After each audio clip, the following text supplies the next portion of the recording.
नमस्कार, आप देख रहे हैं लोक पहल जनमंच। मैं हूं सावन कनौजिया। सियासी सरगर्मियां लगातार बढ़ने लगी हैं। जैसे जैसे पारा 40 डिग्री छू रहा है वैसे वैसे राजनीति का पारा भी ऊपर बढ़ रहा है। हाल ही में योगी आदित्यनाथ मेरठ पहुंचे हैं और उन्होंने एक विशाल रैली और जुलूस यहां पे उनका निकला है और उनके साथ में मेरठ हापुड़ लोकसभा के प्रत्याशी श्री राम की भूमिका निभाने वाले अरुण गोविल भी रहे हैं। बातचीत करेंगे कैंट विधायक अमित अग्रवाल से, क्योंकि बीते वर्ष जब 2019 में चुनाव हुआ तो राजेंद्र अग्रवाल यहाँ से जीत हासिल करी थी, तो उसमें इनकी ही विधानसभा ने अहम भूमिका निभाई थी राजेंद्र अग्रवाल जी को जीत दिलाने में। क्या इस बार भी कुछ ऐसा ही प्लान लेकर चल रहे हैं? सर, क्या कुछ कहेंगे इस चुनावी रण को लेकर? चुनाव में जनता ने आज दिल खोल कर बता दिया कि वो 26 अप्रैल को क्या करने वाली है। 4 जून का जो रिजल्ट आने वाला है वो आज योगी जी के सामने जनता ने उंडेल दिया दिल अपना। कितनी भारी संख्या में जनता आई थी। मायावती आज पहुंची मेरठ, उन्होंने ऐसा आरोप लगाया कि पूंजीपतियों की सरकार है। नहीं, माया बहन जी तो खुद ही नाम माया है, उसी माया में डूबी हुई हैं और उसी माया की वजह से उनका हाथी डूब गया। हाथी का वजन और माया का वजन दोनों मिलकर बहुत ज़्यादा हो गए। अखिलेश यादव ऐसा बोल रहे हैं कि जो भाजपा सरकार है 10 सालों में विकास कुछ हुआ नहीं, केवल राम नाम के नाम पर ही आगे बढ़ रहे हैं। ऐसा है, या तो इनको मोतियाबिंद हो गया, इन्हें दिखाई नहीं दे रहा कि क्या विकास हुआ है क्या विकास नहीं हुआ है। चारों तरफ विकास दिखाई दे रहा है, विकास बोल रहा है, सड़कें बता रही हैं, रैपिड रेल बता रही है, मेट्रो ट्रेन बता रही है, हवाई जहाज बता रहा है, हमारे अंतरिक्ष में हमारे यान पहुंच रहे हैं, उनको दिखाई नहीं दे रहा है कि विकास। कोरोना में वैक्सीन लग गई, इतनी लोगों को, जनता को आवास मिल गए, 4 करोड़ आवास मिले हैं, 12 करोड़ शौचालय बने हैं, विश्व में रिकॉर्ड है। लेकिन इंडिया अलायंस जो दावा कर रहा है कि सब हवाई बातें हैं। वो हवाई बातें इसलिए कह रहे हैं कि वो देखते नहीं हैं। उनको अगर दिखाई दे तो सब कुछ दिखाई देगा।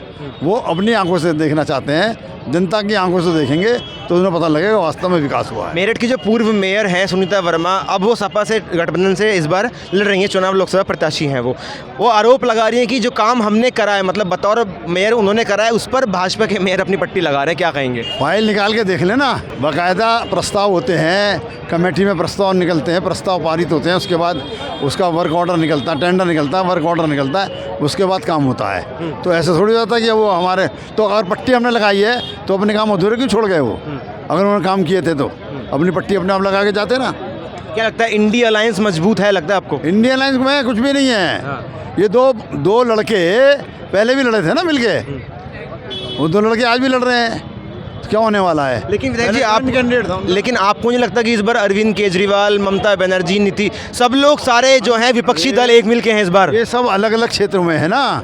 वो बंगाल से बाहर कुछ नहीं है, वो दिल्ली के बाहर कुछ नहीं है, अब तो दिल्ली के भी अंदर है जेल में, और सपा यूपी से बाहर कहीं नहीं है, बसपा यूपी से बाहर कहीं नहीं है। ये विभिन्न राज्यों के लोग हैं जो उन्होंने मिलकर एक संगठन का इंडी नाम रख लिया। लेकिन सपना देख रही है मायावती प्रधानमंत्री बनने का। मायावती का सपना तो पहले चकनाचूर हो चुका। वो पहले ही 10 सीटें आई थी उसकी। कैसे बन जाएगी? कभी नहीं बनने वाली। ठीक है सर, धन्यवाद। सुमेंद्र जी मौजूद हैं, ऊर्जा राज्य मंत्री हैं उत्तर प्रदेश सरकार में। सर, लोकसभा चुनाव 2024 को कैसे देखते हैं? राम मेरठ आ गए हैं। देखिए, रामायण के राम, मैं पार्टी नेतृत्व का धन्यवाद करना चाहूँगा कि आज पूरे देश ही नहीं पूरे विश्व में राम में माहौल बना हुआ है। और भारतीय जनता पार्टी के वरिष्ठ नेतृत्व ने, जिन्होंने रामायण में भगवान राम का अभिनय किया, उन्हें ही यहाँ मेरठ में चुनाव लड़ने के लिए भेजा है। आपने देखा होगा मेरठ के देवतुल्य नागरिकों का प्यार और आशीर्वाद, जिस उत्साह के साथ आज आपने देखा, ये मोदी जी की जो कार्यशैली है, मोदी जी ने जो उत्तर प्रदेश में कानून व्यवस्था स्थापित की है, आज उत्तर प्रदेश बदल रहा है और बदलते उत्तर प्रदेश में उत्तर प्रदेश के देवतुल्य नागरिकों का आशीर्वाद योगी जी और अरुण गोविल जी के रूप में मिल रहा है। सर, बीते दिनों अखिलेश यादव ने ऐसा आरोप लगाया पुलिस वालों को, बोला कि जिस प्रकार अग्निवीर भर्ती लाकर 3 साल कर दी गई है, इसी प्रकार पुलिस वालों की नौकरी भी कम कर दी जाएगी। क्या कहेंगे इस पर? देखिए, उत्तर प्रदेश के देवतुल्य नागरिकों ने अखिलेश यादव की सरकार देखी है, उनका गुंडाराज देखा है और किस तरह से पुलिस का मनोबल डाउन करने का काम उनकी सरकार में हुआ। लेकिन आज जब कानून व्यवस्था की बात होती है तो उत्तर प्रदेश का उदाहरण दिया जाता है। इससे हमारे जो पुलिस बल है उनका भी मनोबल बढ़ता है। क्या लगता है, उत्तर प्रदेश के आप राज्य मंत्री हैं, प्रदेश की हवा किस ओर जा रही है? उत्तर प्रदेश की हवा पूरी तरह से भाजपा के साथ है। हम शुरू से ही 80 का संकल्प लेकर चले हैं और 80 का 80 लक्ष्य पूरा करेंगे। अच्छा, आपको ऐसा लगता है कि पिछली बार तो केवल जो है कुछ दल थे, लेकिन इस बार समस्त विपक्षी दल एक हो गए केवल मायावती को छोड़कर, तो कुछ तो मुकाबले के टक्कर आप इस बार देखते हैं? देखिए, हम लोगों का गठबंधन सीधे पब्लिक से है, जनता से है, देवतुल्य नागरिकों से। ये दलों का गठबंधन अपने परिवार को बचाने के लिए है। हमारा जो संकल्प है वो देश को आगे बढ़ाने के लिए है। क्या लगता है, क्या भाजपा थोड़ी कमज़ोर पड़ रही है मेरठ में? क्योंकि 4 बार मुख्यमंत्री आ गए हैं, सभी केंद्रीय मंत्री देर डाल रहे हैं मेरठ पहुँच के। ऐसा नहीं है। देखिए, भारतीय जनता पार्टी चुनाव को चुनाव के तरीके से लड़ती है।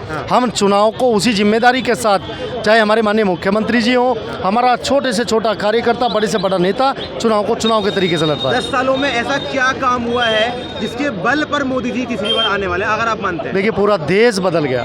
पूरे देश का मान सम्मान विश्व के अंदर बढ़ा है। मेरठ की बात करें तो RRTS, चारों तरफ एक्सप्रेस हाईवे, उत्तर प्रदेश में सबसे ज़्यादा एक्सप्रेस हाईवे, उत्तर प्रदेश में सबसे ज़्यादा एयरपोर्ट। मैं कह सकता हूँ कि उत्तर प्रदेश बदल रहा है, देश बदल रहा है, आज विश्व गुरु बनने की तरफ आगे बढ़े। अच्छा, आपकी जो राजनीति है वो शुरू छात्र नेता के तौर पर हुई थी, आप ABVP के नेता रहे, फिर आप मुख्य धारा की राजनीति में आए। क्या लगता है आपको, क्या युवा जो है वो डिजिटल शक्ति अभियान के माध्यम से टैबलेट लेकर अपने हाथ में, स्मार्टफोन लेकर अपने हाथ में देगा वोट योगी जी को? देखिए, सिर्फ टैबलेट तक ही युवा सीमित नहीं है। आज आप IT पार्क की बात करिए, आज आप देखिए कि हम लोग किस तरह से स्टार्टअप के माध्यम से हमारा युवा अपना रोजगार खड़ा कर रहा है। अब युवा सिर्फ नौकरी लेने के लिए नहीं, रोजगार देने के लिए भी काम कर रहा है। कितनी सीटें लगती हैं NDA की इस बार? मैंने कहा 400 पार। 400 पार तो मोदी जी ने कह दिया है। आपके गणित और समीकरण क्या कहते हैं? जो हमारे नेता ने कहा है, मोदी जी हमारे सबके नेता हैं और पूरा विश्व मान चुका है कि मोदी जी नेता हैं।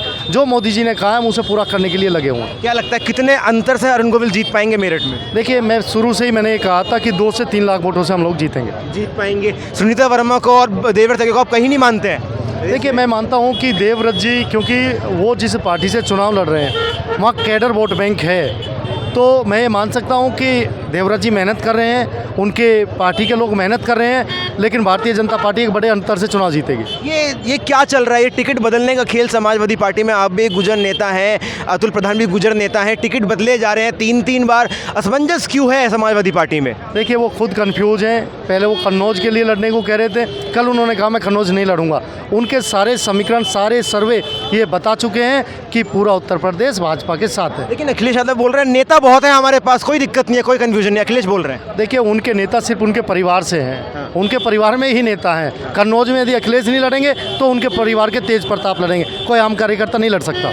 हाँ, क्या लगता है फिर विपक्षी अलायंस, इंडिया और NDA, क्या लगता है? मैंने कहा हमारा इंडी जो गठबंधन ये बना है, इनका गठबंधन आपस के परिवार को बचाने के लिए, और हमारा देवतुल्य जनता से सीधा गठबंधन है वो देश के निर्माण के लिए। 4 जून को किसका मंगल होगा? मैंने कहा ना, ये तो पब्लिक तय कर चुकी है कि मंगल पूरे विश्व में विश्व गुरु बनने की तरफ हिंदुस्तान आगे बढ़ रहा है। 4 जून 400 पार। अच्छा, आखिरी सवाल है मेरा। अखिलेश यादव से बातचीत करी थी, उन्होंने ये बोला कि 4 जून को हमारा मंगल होगा, कि लाल रंग जो है हनुमान जी का है और लाल रंग समाजवादी पार्टी का है। इस पर क्या कहेंगे आप? चलो, मैं धन्यवाद करना चाहूँगा कि आप सबके सहयोग से आप वो हनुमान जी को याद तो करने लगे। उन्हें याद तो है कि हनुमान जी भी इस देश में हमारी आस्था के प्रतीक हैं, और हनुमान जी का आशीर्वाद, हनुमान जी ने भगवान राम की सेवा की थी, और अरुण गोविल जी जिन्होंने राम का रोल किया, वो साक्षात अब यहाँ पर चुनाव लड़ रहे हैं। जीतेंगे अरुण गोविल? मैंने कहा 2 से 3 लाख वोटों से हम जीतेंगे। ठीक है, और लोग, धन्यवाद सर। और लोगों से बात कर लेते हैं। मेयर साहब मौजूद है, महापौर जी क्या कहेंगे, कैसे देखें चुनावी रण को मेरठ के? देखिए, इस मेरठ महानगर में आज जो परम श्रद्धेय मुख्यमंत्री जी का रोड शो हुआ है, उसने पूरा ये दर्शा दिया है कि अब मेरठ महानगर का, मेरठ हापुड़ लोकसभा का चुनाव बिल्कुल एक तरफा हो चुका है, और हमारे प्रत्याशी अरुण गोविल जी जो हैं, राम जी, उनके नेतृत्व में महानगर का देखने वाला डेवलपमेंट और विकास होगा। महानगर के वो रहने वाले हैं, महानगर में उनका यहाँ जन्म हुआ था, और पूरी महानगर की जनता जिस तरीके से मातृशक्ति उनको नमन कर रही है, उनकी आरती उतार रही हैं, लगभग ये पूरी सीट हम लगभग 3.5 लाख वोटों से जीतेंगे। विपक्ष ऐसा आरोप क्यों लगा रहा है कि जो भाजपा है उनके पास कोई मेरठ का प्रत्याशी नहीं था क्या, जो भारी प्रत्याशी को लेके आए हैं? देखिए, विपक्ष जो है, विपक्ष का काम है झूठ बोलना, पब्लिक से झूठ बोलना। इन्होंने ना कभी कोई गली सड़कों में इन्होंने काम किए। हर जगह जो भी काम हुआ है वो भारतीय जनता पार्टी के सांसद, विधायक, महापौर और पार्षदों के माध्यम से हुआ है। तो ये विपक्ष इस समय कहीं नहीं है और विपक्ष सरेआम झूठ बोल रहा है। हमारे अरुण गोविल जी इसी महानगर में जन्मे थे। 1966 में उन्होंने हाई स्कूल की शिक्षा राजकीय इंटर कॉलेज से करी थी और यहीं से वो बॉम्बे गए थे और अब उन्होंने निर्णय करा है कि वो यहीं मेरठ में महानगर में अपना जनता के बीच रह के इस महानगर का डेवलपमेंट और विकास करेंगे। आखिरी सवाल मेरा, श्रीकांत जी, आप मेयर हैं मेरठ के, आपको करीब 10 महीने, मतलब लगभग 1 साल पूरा होने वाला है मेयर बने हुए। 10 महीने, करीब 1 साल पूरा होने वाला है आपको मई में। क्या लगता है 10 ये महीने 1 साल में इतना काम कर दिया है कि ये लास्ट मोमेंट पर अरुण गोविल के आने के बावजूद एक बड़ा फैक्टर साबित होगा जीत का? देखिए, नगर निगम के माध्यम से पूरे मेरठ महानगर में, मेरठ सिटी, मेरठ दक्षिण, मेरठ कैंट, लगभग 300 से ऊपर गली सड़कें इस समय बन रही हैं। नगर निगम ने हमेशा महानगर में डेवलपमेंट और विकास करा है। महानगर की जनता को पता है कि हमारे पार्षद, हमारे महापौर हमेशा जनता के बीच में रहते हैं, जनता के बीच में बराबर काम करते हैं। तो नगर निगम में तो इतने काम हुए हैं कि उसका सीधा सीधा फ़ायदा भारतीय जनता पार्टी को पहुंच रहा है। मोदी जी आ रहे हैं? मोदी जी पूरे लगभग 400 सीट से पार, ये जो नारा है हमारा 400 पार का, ये बिल्कुल 100% सत्य होने जा रहा है। इसमें कहीं से कहीं तक कोई संदेह नहीं है। ठीक है, बहुत धन्यवाद हमसे। तो आपने सुना मेरठ के मेयर हरिकांत अहलूवालिया को और तमाम विधायक अमित अग्रवाल और ऊर्जा राज्य मंत्री सोमेंद्र तोमर ने हमसे बातचीत करी। उन्होंने ये बोला है और दावा करा है कि हम न केवल राम बल्कि काम के नाम पर भी इस बार 400 सीटों का ये गणित पार करेंगे। और 10 सालों में इतना काम हुआ है कि जनता एक तरफा भाजपा को वोट करने वाली है। हालांकि ये सब कुछ जनता जनार्दन के हाथ में है, क्योंकि ये लोकतंत्र है और लोकतंत्र में जनता ही बताते हैं कि कौन बनेगा प्रधानमंत्री, किसके सर सजेगा प्रधानमंत्री पद का ताज। तब तक आप देखते रहिए लोक पहल जनमंच। मेरठ से सावन कनौजिया, धन्यवाद।